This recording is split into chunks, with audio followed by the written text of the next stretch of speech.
अब आइए आपको एक वीडियो दिखाते हैं। एक वीडियो वायरल हो रहा है। ये वीडियो आया है पंजाब के मुक्तसर साहिब से, जहां पर एक महिला को बुरी तरह से पीटा गया है।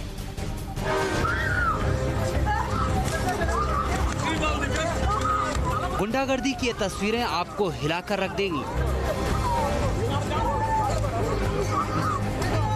इस महिला के साथ हैवानियत आपको झकझोर कर रख देगी।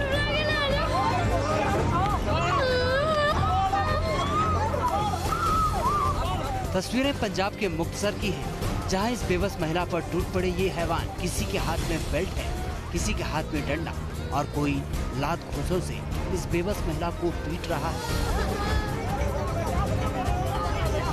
बताया जा रहा है कि पहले इस महिला को घसीटकर घर से बाहर निकाला गया।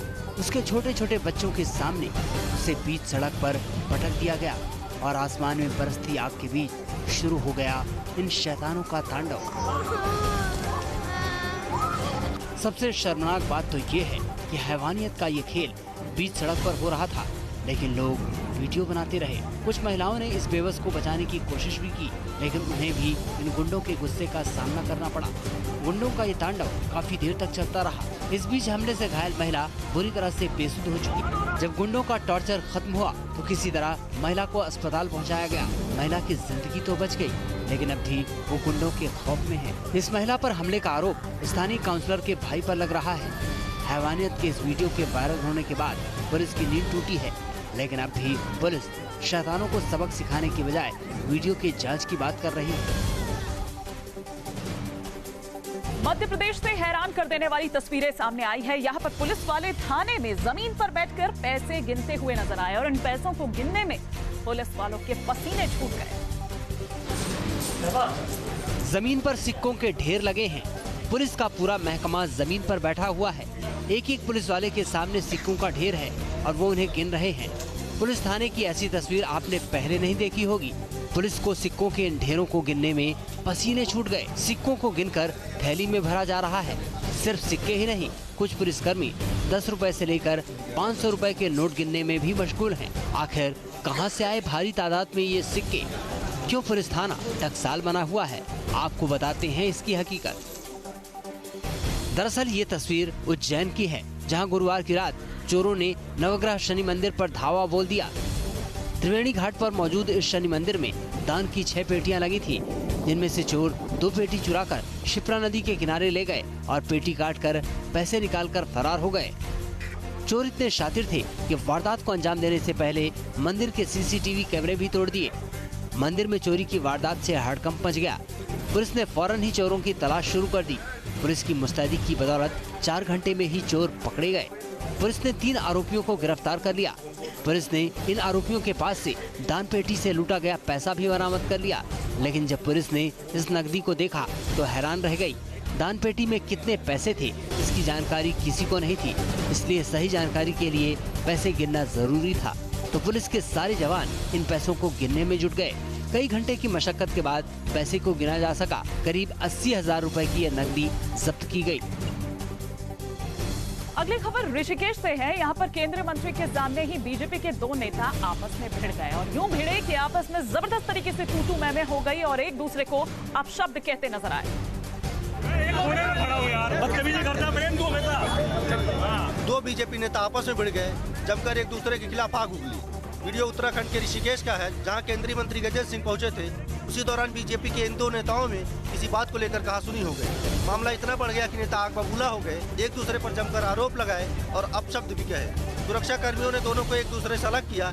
एक नेता को गाड़ी में बिठाकर रवाना किया गया, तब जाकर कहीं मामला शांत हुआ। चलिए, तो जिस तरह से लगातार हम बात कर रहे हैं कि किस तरह से इस वजह से बाकी राज्यों में भी आग धधक रही है, वहां भी जूनियर डॉक्टर सड़कों पर उतर रहे हैं, प्रदर्शन कर रहे हैं। लेकिन बंगाल में ममता बनर्जी से जूनियर डॉक्टर से मिलने से इनकार कर दिया है।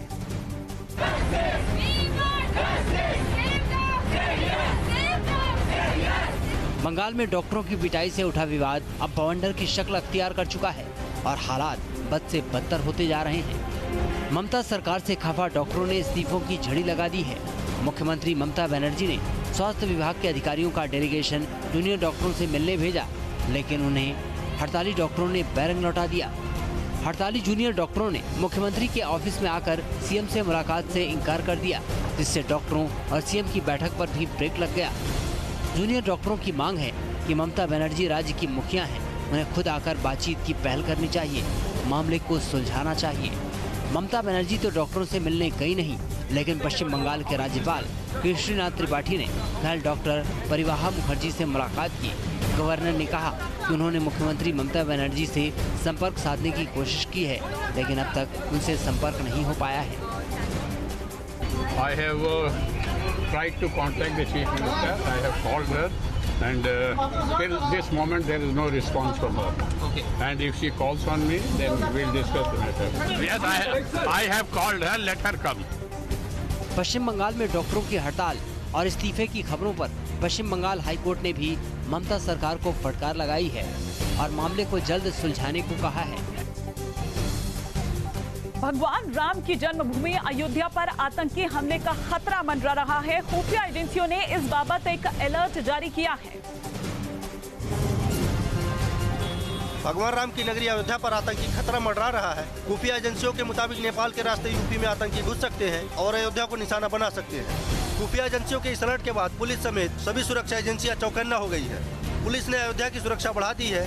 चप्पे चप्पे पर पुलिस तैनात कर दी गई है। Railway station, bus stand, guest house और होटलों पर नजर रखी जा रही है। अयोध्या आने जाने वाली सभी गाड़ियों की पुलिस चेकिंग कर रही है। सीसीटीवी कैमरे से भी हर हरकत पर नजर रखी जा रही है। आपको बता दें कि शिवसेना के कार्यकारी अध्यक्ष उद्धव ठाकरे भी अपने सांसदों के साथ अयोध्या दौरा करने वाले हैं। इसको देखते हुए भी पुलिस अलर्ट है।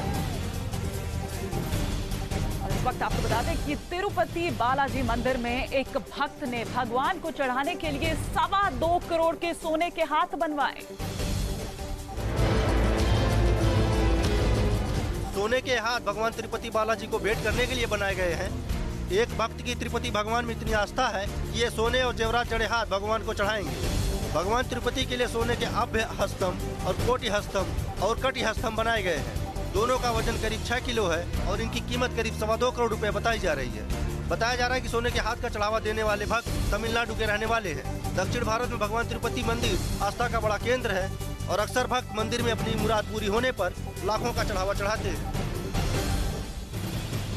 बिश्केक से प्रधानमंत्री नरेंद्र मोदी वापस लौट आए हैं। इस बीच ये कयास लगते रहे कि क्या इमरान खान और पीएम मोदी आपस में मिलेंगे, क्या कोई बातचीत होगी, लेकिन सूत्रों के हवाले से खबर मिल रही है कि ऐसा कुछ तो नहीं हुआ, कोई द्विपक्षीय बातचीत नहीं हुई, लेकिन हाँ, अनौपचारिक हैंडशेक जरूर हुआ। बिश्केक में 2 दिनों का शिखर सम्मेलन खत्म हुआ और फिर आई एक और बड़ी खबर। प्रधानमंत्री नरेंद्र मोदी और इमरान खान के बीच मुलाकात की अटकलें 2 दिनों तक लगती रही, लेकिन दोनों ने एक दूसरे से कोई बात नहीं की। सम्मेलन खत्म हुआ और उसके बाद पाक के विदेश मंत्री के हवाले से आई इमरान खान और पीएम मोदी के हैंडशेक की खबर। न्यूज नेशन ने पहले ही ये उम्मीद जताई थी कि पीएम मोदी और इमरान खान के बीच चांस मीटिंग की संभावना बनी हुई है और हुआ भी कुछ ऐसा ही। सूत्रों के मुताबिक पीएम मोदी इमरान खान से लीडर्स लाउंज में मिले। ये मुलाकात पहले से तय नहीं थी, लेकिन सूत्रों के मुताबिक दोनों आमने सामने हुए तो दुआ सलाम हुई, हाथ मिलाया।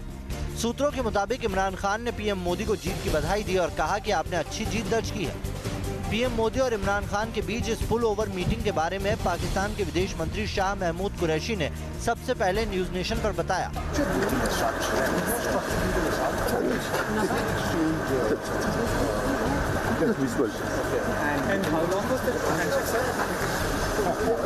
I didn't have a stopwatch. Right.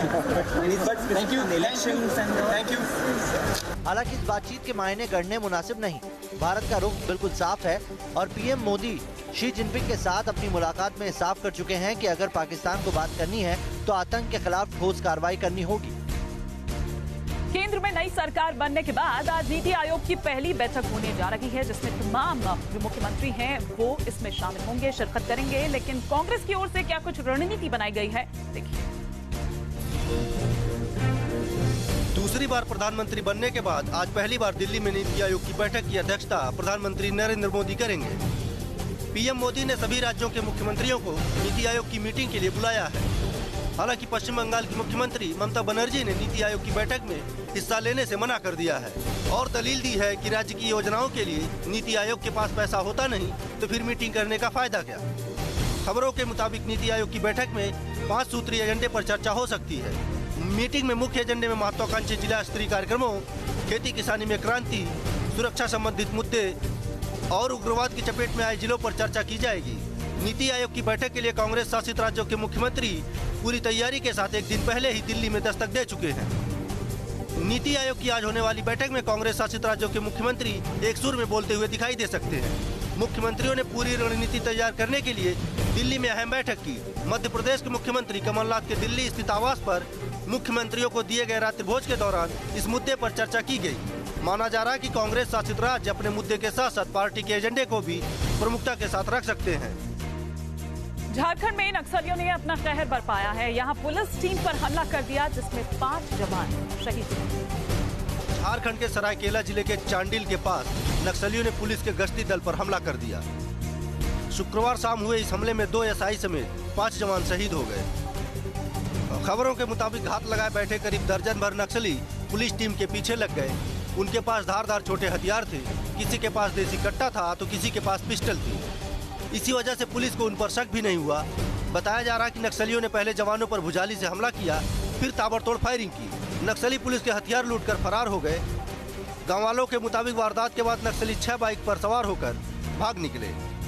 Police के ड्राइवर सुखलाल ने जंगल में भागकर अपनी जान बचाई और हमले की जानकारी थाने में दी। झारखंड के मुख्यमंत्री रघुवर दास ने नक्सली हमले की निंदा की है। राज्य की जनता को हम विश्वास दिलाना चाहते हैं कि जो सरकार का संकल्प है उग्रवाद मुक्त झारखंड, हमारे जवान इस लक्ष्य को अवश्य प्राप्त करेंगे। माना जा रहा है कि घटना को नक्सली कमांडर महाराज प्रमाणिक के दस्ते ने अंजाम दिया है। इस दस्ते ने पिछले 1.5 महीने में सरायकेला खरसावां में 4था हमला किया है। और अब बात करते हैं छत्तीसगढ़ के कवर्धा की, जहां पर एक कथित वीडियो पर पुलिसिया कार्रवाई से सियासी बवाल हो गया और ये बवाल लगातार बढ़ता ही जा रहा है। छत्तीसगढ़ के कवर्धा में कथित वीडियो वायरल होने के मामले में सियासत गर्मा गई है। पुलिस के मामले में देशद्रोह का चार्ज लगाने पर बीजेपी ने मोर्चा खोल दिया है। बीजेपी युवा मोर्चा के कार्यकर्ता सड़क पर उतर आए और जमकर नारेबाजी की। कार्यकर्ताओं ने सीएम भूपेश बघेल का पुतला जलाने की भी कोशिश की। इस दौरान जब पुलिस ने रोकने की कोशिश की तो झड़प हो गई।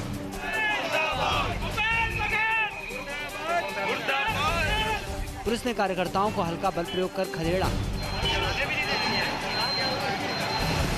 बीजेपी ने बघेल सरकार पर बिजली कटौती के विरोध में उठ रही आवाज को दबाने का आरोप लगाया है।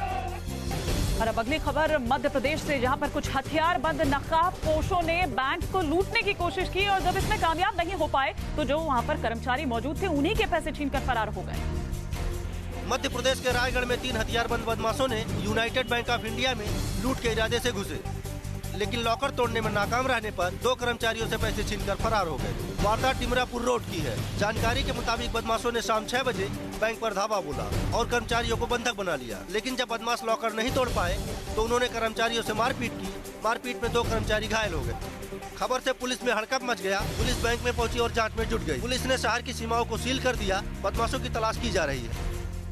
उत्तर प्रदेश के शाहजहांपुर की अगर बात करें तो यहां पर पुलिस थाने से महज कुछ ही दूरी पर बदमाशों ने 2 लोगों को गोली मार दी। सनसनी फैल गई। बाइक सवार बदमाशों ने 2 युवकों की गोली मारकर हत्या कर दी। वारदात रात करीब 10 बजे पौष इलाके बिस्मिल पार्क के पास हुई। बताया जा रहा है कि जमालपुर गांव का रहने वाला ज्ञानदेव 15 दिन पहले ही जेल से छूटकर आया था। उस पर हत्या की कोशिश का आरोप था। ज्ञानदेव के साथ उसका दोस्त रिजवान भी बाइक पर सवार था। जैसे ही दोनों पार्क के पास पहुंचे, उनका सामना सोनू गुप्ता से हो गया। सोनू ने 2 नाली बंदूक से ताबड़तोड़ गोली बरसा दी, जिससे मौके पर ही ज्ञानदेव और रिजवान की मौत हो गई। फायरिंग में एक राहगीर भी गोली लगने से घायल हो गया, जिसे अस्पताल में भर्ती कराया गया है। वारदात वाली जगह से पुलिस थाना कुछ ही दूरी पर है, इसलिए जैसे ही पुलिस ने फायरिंग की आवाज सुनी फौरन मौके पर पहुंची और वारदात को अंजाम देकर भाग रहे आरोपी युवक को 2 नाली बंदूक के साथ गिरफ्तार कर लिया। लेकिन डबल मर्डर की वारदात से लोगों में दहशत है। पुलिस मामले की जांच में जुटी है। इलाके में भारी पुलिस बल तैनात कर दिया गया है। दिल्ली में बदमाशों के हौसले किस कदर बुलंद है, इसकी तस्दीक की खबर करती है। यहाँ हर्ष विहार में 2 लोगों को मौत के घाट उतार दिया गया। गोलियों की आवाज से थर्राई दिल्ली।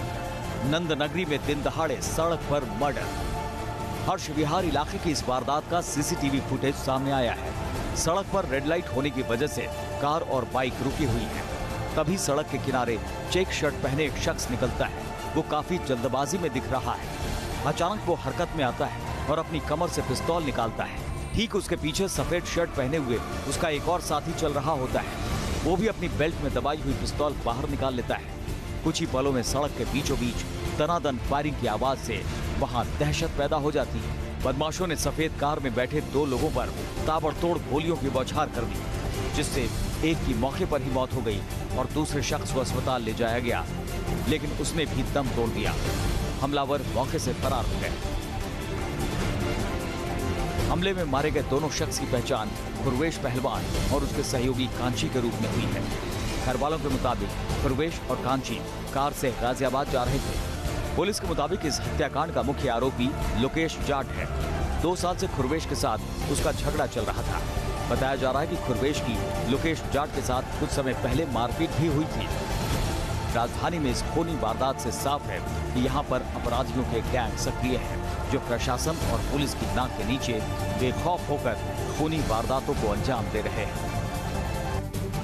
अगली खबर गुजरात से आ रही है, जहां पर वायु तूफान के वापस लौटने की आशंका जताई जा रही है। अगले 48 घंटे में तेज बारिश और तेज हवाएं चलने का अलर्ट जारी किया गया है।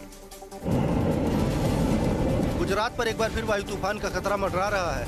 मौसम विभाग के मुताबिक तूफान ने रास्ता बदल लिया है। अब ये गुजरात के कच्छ तट से टकरा सकता है। जानकारी के मुताबिक तूफान 16 जून को लौट सकता है। मौसम विभाग ने अगले 48 घंटे में गुजरात के तटीय इलाकों में तेज हवा और बारिश की आशंका जताई है। तूफान की आशंका से प्रशासन को अलर्ट पर रखा गया है। एनडीआरएफ की टीमें फिलहाल गुजरात में हैं। उन्हें भी अलर्ट कर दिया गया है। इससे पहले तूफान गुरुवार को सौराष्ट्र तट के करीब से गुजरा था, लेकिन तूफान के असर से कई इलाकों में भारी नुकसान हुआ था। तो खबर कट टू कट के सफर में मेरे साथ फिलहाल इतना ही। एक ब्रेक के लिए हमें रुकना होगा, लेकिन खबरों का सफर न्यूज़ नेशन पर लगातार जारी है।